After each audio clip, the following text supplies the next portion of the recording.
Voltamos aqui para a nossa segunda parte, né, da nossa aula. Bem, dando continuidade, nós vamos agora falar um pouco sobre pré-parto. Pré-parto, então, ele começa, né, no início do parto e vai até o período expulsivo.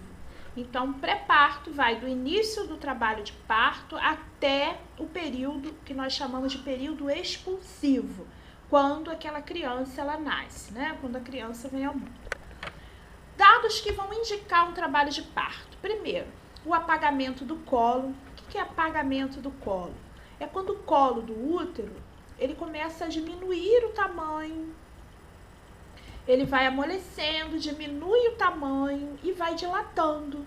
E aí a gente vai observar que ele começa a se dilatar, ele começa a apagar, quer dizer, ele começa a desaparecer e dá início à dilatação desse colo uterino. O rompimento das membranas, que nós chamamos de córeo, âmnio, nem sempre, né? Esse rompimento, às vezes, ele se rompe por causa de uma infecção ou por causa de um traumatismo, né? Ou sem motivo aparente. Mas, durante o trabalho de parto, muitas das vezes ele acaba rompendo.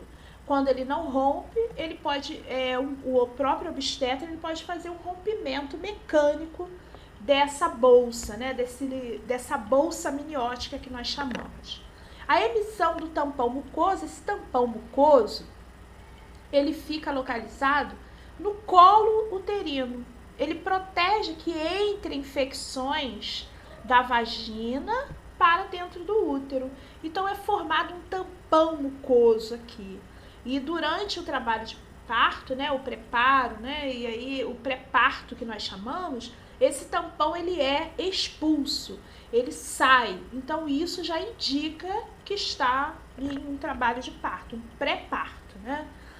Contrações uterinas, elas podem acontecer 2 a cada 10 minutos, mas à medida que esse parto ele vai evoluindo, esse período aqui também vai diminuindo. Então, quanto mais contrações ocorrem, 3, 4, isso significa que aquele trabalho de parto está muito adiantado já. Continuando, em caso de internação, quando essa mulher no pré-parto, né? Normalmente a mulher no pré-parto ela vai fazer o quê? Ela vai procurar imediatamente atendimento. E aí quando se indica logo a internação dela, o que a gente tem que ter noção? O que nós precisamos ter ideia do que fazer? A tricotomia ela é importante. O que é tricotomia? É a retirada dos pelos. E isso daí, quando a mulher ela já não vem com a tricotomia feita, a equipe precisa rever, precisa dar uma olhada para ver como é que tá, para poder ajudar ali naquele momento do parto. Então, essa tricotomia ela é genital e perianal, né? Em volta, ao redor ali da área do ânus. Seguir a rotina do hospital. Cada hospital tem uma rotina. Tem hospitais que não se faz tricotomia, tem outros que faz a tricotomia. Então, tem que ter um cuidado aí, uma atenção nessa rotina daquele hospital que vocês estiverem trabalhando. Indicar um banho, temos que ter cuidado, né? Nunca a gente manda uma mulher, uma grávida, para ela ir tomar um banho sozinha. E aí a gente vai ver outra coisa. Uma mulher que já está em trabalho de parto, a gente precisa acompanhar esse banho, ok? Isso é importante. Vestir a roupa do hospital, uma camisola mais aberta, que facilite, que deixe ela mais à vontade. Preencher prontuário, encaminhar para o pré-parto. Então, a paciente precisou ser internada, a gente já olhou, a gente já viu, já ajudou, a gente vai preencher esse prontuário, né? Anotar todas a evolução dela, a chegada dela ali e vamos encaminhá-la para o pré-parto. Assistência de enfermagem no pré-parto, né? Então, vamos ver. Verificar os dados vitais, que são os sinais vitais, propriamente dito. Pressão, pulso, respiração, temperatura. Proceder o registro, anotar, referente ao motivo da internação. Se ela teve perda de líquido, a gente vai perguntar se a bolsa dela já rompeu. Se já rompeu, a gente registra. se ela está com contrações, quantas contrações em 10 minutos, isso é importante a gente contar, dor em baixo ventre e etc. Esses exames de rotina, isso aqui, mais uma vez eu falo, vai depender da rotina do hospital. Normalmente ela já tem esses exames do pré-natal, mas alguns hospitais, às vezes não é o hospital, não é o médico que ela fez o pré-natal que ela vai ter o parto, que ela vai fazer o parto. Então, acaba, né? Cada instituição, ela segue uma rotina. E se tiver, a gente vai encaminhar esses exames, vai chamar o laboratório, a gente vai agilizar tudo que for prescrito para ela. Precisamos de luvas, precisamos de esparadrapo, de tesoura, o aparelho de pressão, termômetro, medicação específica, né, na obstetrícia, os fios, se precisar ali de fios, a gente tem que saber qual é a numeração que vai ser precisa, caixa com instrumental para revisão do colo, isso tudo todos esses materiais são materiais que já devem estar na sala de parto, devem ser repostos, né? Cada parto, terminou aquele parto, todo o material, a sala tem que ser limpa e todo o material tem que ser reposto. Então, isso é função da equipe de enfermagem. Caixa de medicação de urgência, caso seja necessário. O material para o bebê, ressuscitador, braçadeiras, o fio. Hoje a gente não usa mais fio, né? Antes a gente tinha uma borrachinha, tipo essas borrachinhas, né? Elástico. Só que bem pequenininha. Hoje a gente já tem um clipe, esse cordão umbilical, ele é clipado. Então, já existe o clipe, então é feito dessa forma. Mas isso tudo vai depender da rotina do hospital. O catéter nasal para aspirar aquele neném, né? Precisa ser aspirado quando nasce, para retirar o excesso da secreção que estiver na cavidade nasal. Muito bem. Cuidados de enfermagem ainda. Na sala de parto, verificar o material, posicionar a paciente, principalmente, né, esse daqui, um parto tradicional, parto normal tradicional, que a paciente vai ficar na posição ginecológica. Auxiliar o médico ou a enfermeira no parto, receber e encaminhar o RN para o berçário, o RN é recém-nascido, ao berçário, prestar cuidados de rotina puérpera, encaminhá-la ao puerpério. Puérpera é toda mulher que acabou de dar à luz. Então, nós chamamos esta mulher de puérpera. E puerpério é o local onde ficam as puérperas. Então, a gente tem aí uma ala que nós chamamos de puerpério. Então, as mulheres que estão no puerpério, todas tiveram bebê, todas deram à luz. Anotar todos os cuidados prestados. Então, tudo que a gente fizer naquela sala, referente ao RN, referente à mãe, a gente precisa registrar. Vamos registrar o quê? As condições do parto. O parto foi normal, ótimo, foi a fórceps. Fórceps, hoje a gente não tem, né? Graças a Deus, não existe mais essa indicação de parto a fórceps. O parto a fórceps eram partos feitos com umas pinças grandes, né? Normalmente as pessoas se referiam a esse tipo de material como parto a ferro, porque eram pinças grandes, metálicas, que elas eram introduzidas para poder segurar a cabeça, prender a cabeça daquela criança e ir tracionando. Hoje a gente não tem mais indicação. Se a mãe ela não consegue ajudar, se aquela criança não nasce, não aconteceu alguma emergência ali, já é indicado uma cesárea nesse momento. O parto a fórceps hoje ele acaba sendo proibido, porque é uma agressão tanto à mulher quanto à criança. O sexo do feto é importante, as condições do feto. O feto chorou forte, chorou fraco, ele tem alguma lesão aparente que eu estou vendo, isso tudo a gente precisa registrar. A hora que se deu o delivramento, nós vamos falar mais lá na frente sobre delivramento. Não é deu livramento não, é delivramento. Delivramento é o momento que sai a placenta. Nós chamamos esse momento de saída da placenta de delivramento. Esse delivramento foi normal ou foi puxado, foi extraído? Isso tudo a gente registra. Cuidar do material utilizado, limpar e arrumar a unidade. Isso daí é importante. Arrumar por quê? Porque pode chegar um outro parto e a sala tem que estar pronta para o próximo parto. Parto, né? Vamos logo para o parto agora. O que significa parto? É a expulsão ou a extração do feto dos seus anexos do organismo materno. Então, essa saída do feto e dos seus anexos é que nós vamos falar um pouquinho agora. Vamos classificar esse parto primeiro quanto à época. Esse parto, ele é abortivo, quer dizer, essa criança nasceu antes de atingir, né, o feto nasceu antes de atingir a viabilidade. O que eu quero dizer? Ele é abortivo porque ele veio antes que a criança, que aquele feto, ele pudesse sobreviver. Então, a gente vai chamar esse tipo de parto, se ele não tem condições de sobreviver, de um parto abortivo. Um parto prematuro, entre 28 e 36 semanas. O que chamamos de um parto a termo, quando aquela criança ela nasce de 38 a 42 semanas. Agora, se passou de 42 semanas, né, ou mais de 285 dias, nós vamos chamar de um parto serotino ou pós-termo. Serotino ou pós-termo, quer dizer, depois de 42 semanas ou com mais de 285 dias. Podemos classificar esse parto também quanto ao número de fetos. É de feto único? É de feto múltiplo, duplo, gemelar, né, ou duplo, triplo? São quádruplos. E aí a gente precisa registrar também a classificação desse parto quanto ao número de fetos.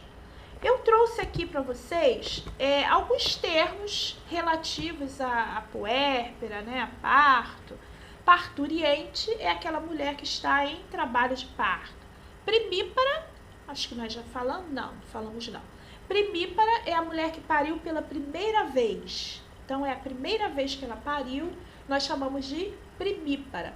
Nós já falamos de primigesta, que é aquela mulher que está na primeira gestação. Nós falamos no outro vídeo. Secundípara, tercípara, são termos, né, até pouco utilizados, mas que significa que aquela mulher pariu pela segunda, pela terceira vez. Normalmente, né, a gente usa, então, multípara, né, a mulher que pariu mais de 3 vezes. Então, se ela já está na terceira gravidez, terceiro parto, ela já é considerada uma multípara. Puérpera, nós já falamos, né, aquela mulher que está no período pós-parto, né, ela se encontra no puerpério. E puerpério é esse período pós-parto, né, onde vai ocorrer todas essas modificações, tanto locais quanto sistêmicas, né, hormonais, e quando o organismo dela, ele volta, né, àquele estado pré-gravídico, antes dela engravidar. Então, todas essas modificações nós vamos chamar de puerpério. Fases do parto. O parto, ele tem, então, 3 fases importantes. Primeiro, o período de dilatação. É aquele período que nós encaixamos no pré-parto, né? Esse período de dilatação é o início das contrações, com ritmos, né, regulares. Elas vêm 3 vezes, ela vem e volta, ela tem um ritmo. Inicia com a dilatação do colo, da vagina e progressivamente o encaixe do feto na pelve, né, nos ossos ilíacos. Ele acaba se encaixando ali na pelve, onde ele vai ocorrer ali, nesses casos aqui, essas rotações, essas viradas, né, para ele se apoiar ali na parte que nós chamamos de períneo. Então, a fase de dilatação é toda essa fase aí que corresponde ao pré-parto. O período expulsivo é quando a criança nasce, ela é expulsa do útero. Essas contrações, elas se tornam, né, frequentes, rápidas, o períneo ele acaba se distendendo, a cabeça da criança vai exercer uma pressão bem grande nesse assoalho pélvico e onde vai ocorrer o período que nós chamamos de período expulsivo. E dequitação depois do período expulsivo vem a expulsão da placenta, o que nós vamos chamar de dequitação. Essas terminologias aqui, eu coloquei mais algumas, umas vocês já entenderam, outras eu acho que a gente precisa falar. Gesta, então, significa número de gestação, então primigesta, né, primigesta, multigestas, isso daí vai depender do número de gestações.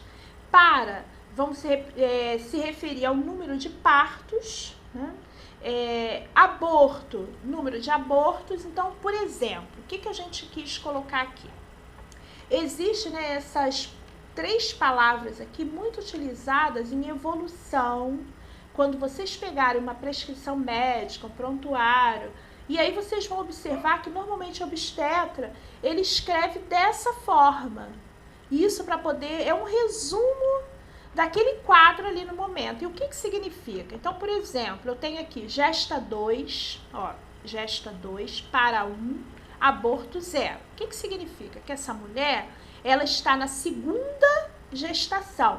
Então, é o número de gestação que ela está tendo. Então, gesta 2 significa que ela está na segunda gestação. Para 1 significa aqui o número de partos. Então, se eu digo gesta 2 para 1, quer dizer, ela já teve um parto, ela está na segunda gestação e ela não teve nenhum aborto. Então, gesta para e aborto significa isso. Então, por exemplo, uma mulher que teve, ela tem 3 filhos já, e ela está na 4ª gestação e ela teve um aborto. Então, a gente precisa entender. Ela teve 3 filhos, os 3 estão vivos. Ela está agora grávida novamente. Então, eu digo que ela está gesta 4, ok? Tem 3 filhos e ela tem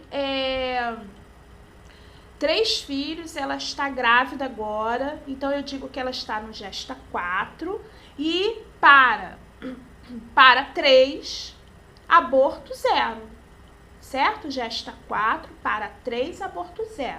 O que eu quis dizer com isso? Ela tem 3 filhos vivos e está grávida. Então, ela está na 4ª gestação, que é o número de gestação.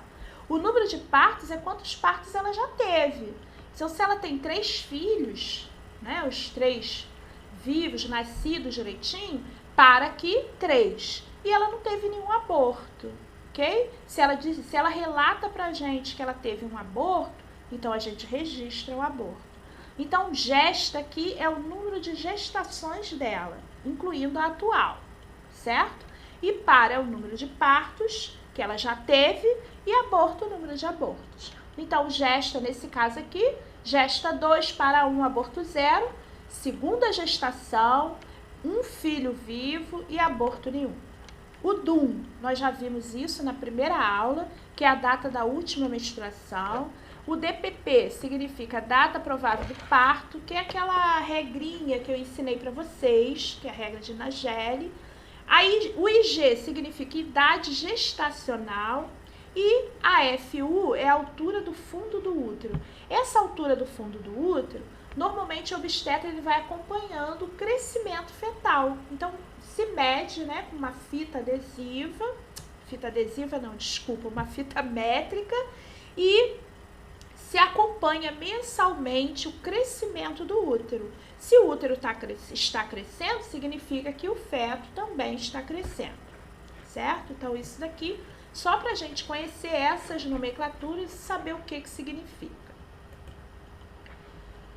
Bem, sala de parto é o local destinado à parturiente, né? Ela entra já nessa sala de parto no início do período expulsivo. Então, ela tem que estar sempre limpa, nós já falamos, tem que estar sempre completa, ela tem que estar pronta para receber uma parturiente, né, nas 24 horas. Então, essa sala saiu, acabou um parto, ela imediatamente ela tem que ser limpa e arrumada e reposta, aguardando o próximo parto. Qual o material que a gente deve encontrar na sala de parto? A mesa, óbvio, né? Um banquinho para o obstetra sentar, foco, baldes, suporte para soro, uma mesa para o instrumental, os vidros, né? Gás estéreo, o parto normal em si, né? A gente sabe que existe o parto normal, o parto cesáreo. Hoje, esse parto normal hoje, ele já é bem... a gente já tem várias formas de parto normal, mas básico, né? Nós não estamos falando aqui do parto normal tradicional. Ele é composto, né, por 3 períodos, né? Os 3 períodos. O primeiro, que é o apagamento, a dilatação do colo. Então, aqui a gente consegue ver onde está escrito cérvix, o colo do útero aqui. Quando eu falo em apagamento, ele desaparece. Isso daqui vai ficar reto, né? Então, esse colo do útero, ele desaparece. Então, a gente vai falar que esse colo, o médico fala que o colo já está apagado. Então, apagamento e dilatação do colo, a expulsão do feto, delivramento, que também pode ser chamado de secundamento da placenta.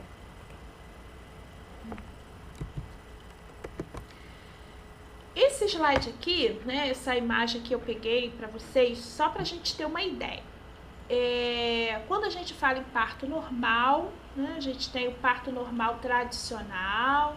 Hoje a gente já se fala muito no parto humanizado, com presença de pai, de mãe, de marido, de filho, todo mundo junto, né? É um momento de se curtir todo mundo junto. Existe o parto domiciliar, nesse caso, somente para gestantes de baixo risco, que não tenha nenhum risco, ok? A cesárea, que é o parto tradicional, que a gente também conhece. O parto natural, quando a gente fala aqui em parto natural e parto normal, a gente precisa diferenciar, né? O que é parto normal, o que é parto natural. No caso do parto normal, esse parto aqui, ele pode ter uma indução medicamentosa, uma anestesia, pode ter alguma interferência de medicamentos para acelerar esse parto, né, para diminuir a dor. Isso é um parto normal. O parto natural, ele não tem intervenção nenhuma, não tem anestesia, é um parto simples, ok? Não se toma nenhum analgésico, é o que nós chamamos aí de parto natural. Então, a diferença de parto normal e parto natural é essa. Parto natural, sem medicações, sem anestésico, sem nada. O parto normal, ele pode ter uma indução, ele pode ter uma inserção de anestesia e por aí vai. O parto na água, que também está dentro, né, do parto humanizado, parto de cócoras, é outro tipo de parto. Então, a gente está vendo que hoje nós temos aí uma série, né, vários tipos de partos. Isso aqui é aquela mesma imagem, né, a vagina aqui embaixo, o colo e o útero, né, composto, a placenta aderida aí ao... Bem, quando a gente fala em parto normal, a gente espera, né, que a criança ela venha pra gente numa posição melhor possível, é uma apresentação que a gente fala. Então, assim, vamos observar comigo. Essa primeira imagem aqui, a gente tem uma posição, uma apresentação normal da criança. Então, ela está com uma apresentação que nós chamamos de cefálica. O dorso dela está voltado anteriormente, quer dizer, para frente, as costas dela estão para frente. Essa daqui é uma apresentação normal. Essa daqui já é uma apresentação anormal. O que mudou aqui? Vamos observar que a cabeça dela está bem fletida. Então, isso daí já vai dificultar esse parto. Ela está voltada, o dorso dela não está anterior, está posterior. Então, a gente observa aqui, ó, posterior à mãe. Então, o que? A parte da frente dela, né, a porção anterior do feto, ela está para frente, diferente dessa daqui. Esse daqui é a posição correta, né, onde o parto ele tem tudo para sair o mais rápido possível, para ocorrer o mais rápido possível. Nesse caso aqui, a gente pode ter algumas intercorrências. Observe outras apresentações aqui. Essa daqui, ó, é quando a gente fala, ouve, né? A criança está sentada.